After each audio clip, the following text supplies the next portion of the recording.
Our next 2011 Honors Award recipient for research, Dr. David Martz, has been a community physician who practiced internal medicine, hematology, oncology in Colorado Springs for 30 years. He's been an assistant professor of clinical medicine at Colorado University Medical Center in Denver for over 20 years and a member of the admissions committee for over 10 years. He also served as the president of the Colorado Medical Society in 1994 and 1995. Dr. Martz's personal encounter with ALS-Lou Gehrig's disease was published in Acta Neurological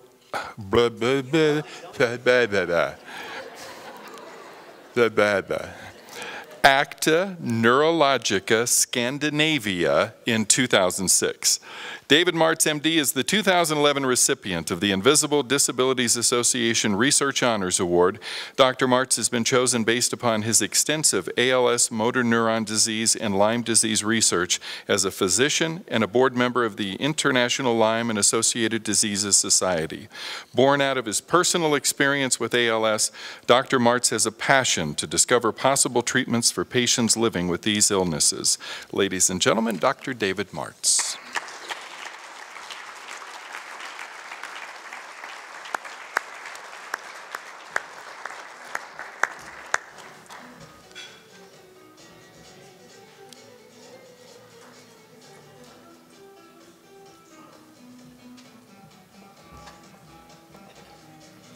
I want to thank Wayne and the board for giving us the opportunity to share some of our experiences with you. I prefer to speak with notes and spontaneity, but because of a tendency to lose track of time, I've gotten in the habit of writing a narrative discussion, knowing that one page usually is exactly 5 minutes, our allotted time. However, when I showed Wayne my first draft a few weeks ago, he said, "Dave, you only talked about the research. You need to include more of your personal story in there." I'm sorry, I couldn't get it all into one page. Many of you may have heard it said, if you want to make God laugh, tell him your plans. Many of us here tonight have experienced the unexpected blockade or abrupt turn in life's journey that all too often is not really a laughing matter. Speaking personally, 8.5 years ago, at age 62, I presumed many years of good life were yet to come. Mother made it to 88 and Dad to almost 95. Neither my wife Dee nor I were prepared for me to contract amyotrophic lateral sclerosis, also known as ALS or Lou Gehrig's disease.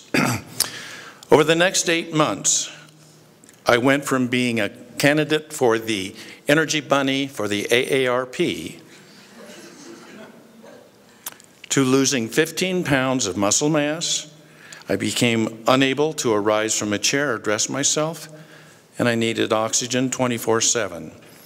I could stand for only about 5 minutes, could walk only about 100 feet, and could barely climb a flight of stairs. Lifting a gallon of milk out of the refrigerator was a Herculean task. However, as you know, this disease has no effective treatment and is universally fatal, usually in 2 to 3 years. My wife Dee and I prepared to walk this difficult path with as much dignity as we could muster. Obviously, it would not be easy. However, my ALS had been accompanied by several Lyme-like symptoms: severe arthritis that froze up my shoulders, profound fatigue that decreased my stamina from 16 to 18 hours to about 30 minutes, and total body pain requiring around-the-clock narcotics in a guy who rarely took an aspirin. Therefore, we sent 3 blood tests to Mayo Clinic. All were negative for Lyme disease. A 1-month trial of tetracycline used to treat Lyme did not make me fully well. No one else believed I could have underlying Lyme. Dee and I were ready to accept the reality of impending decline and death with as much grace as possible. But then an East Coast friend of my son faxed me an article about a Philadelphia physician who reported success treating an ALS patient with complex antibiotics used for Lyme disease. It stated that, quote, special blood and urine tests were needed and, quote, treatment required months or years, not just a few weeks. I asked a pathologist friend if he could track down those tests, and he contacted a Lyme specialist in Texas, whom he had known 30 years previously in medical school. New blood and urine samples were sent to the special lab he suggested, and a month later, we got the encouraging news that they had found, by PCR technology, as you see on CSI, the DNA of the Lyme bacteria in my system. Making no promises, the Texas doctor started me on 4 simultaneous intravenous and oral antibiotics just to see what might happen. It was amazing, truly. In 2 weeks, the pain and arthritis totally disappeared and have never returned. Within 2 months, I could cross my legs without using my arms. And within 3 months, I could arise from a chair without help for the first time in a year. By 12 months, I was much as you see me now, looking so good compared to my pre-treatment.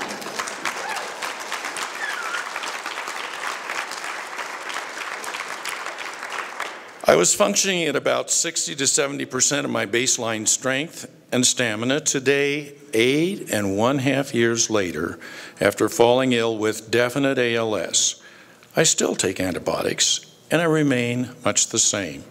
The damaged muscles have not fully regrown, and I'm not as vigorous as I was prior to my illness, but I usually pass for healthy to the casual observer.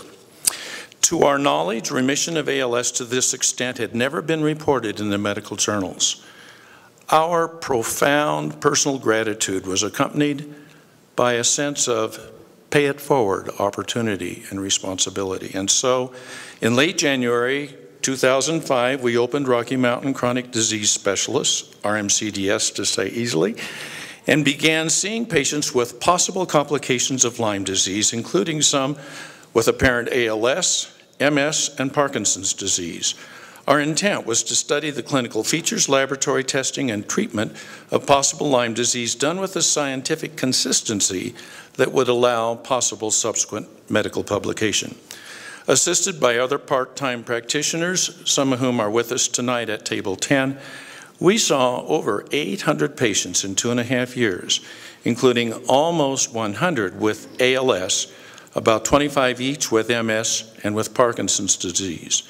The majority of patients, however, had illnesses compatible with chronic fatigue syndrome, fibromyalgia, and other poorly explained inflammatory diseases.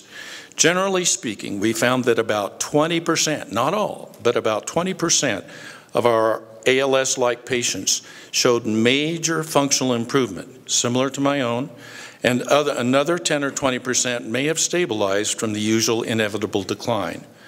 About 70 to 80% of the non-neurological patients had significant improvement with their fatigue, their arthritic problems, and their cognitive impairment, all characteristics of the chronic Lyme syndrome. Despite months and months of multiple concurrent antibiotics, complications were amazingly rare and easily managed. We're currently in the process of preparing several articles for publication, including an 8-year follow-up report on my own case history, which was published in 2006 in Acta Neurologica Scandinavia. Also, a formal report of our 15 or 20 ALS patients who had the remarkable functional improvement on expanded antibiotic therapy.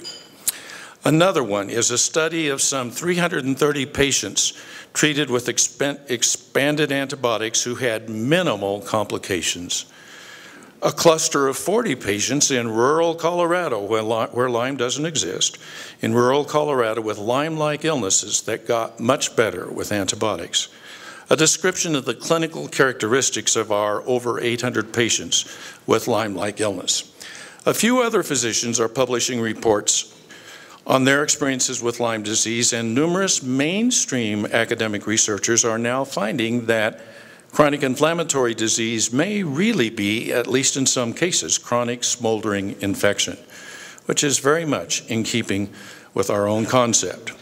And so in closing, Lyme or Lyme-like illness is clearly a cause of invisible disabilities. We now hope that at least some patients with currently progressive neurological illnesses, and perhaps many patients with chronic fatigue, fibromyalgia, chronic cognitive dysfunction, autoimmune conditions, and other invisibly disabling illnesses may now have some hope that help is on the way. It may take some time for the mainstream medical community to agree and accept this, but we want you to know tonight that there are concerned physicians who are doing their very best to attack many of these invisible disabilities. Thank you.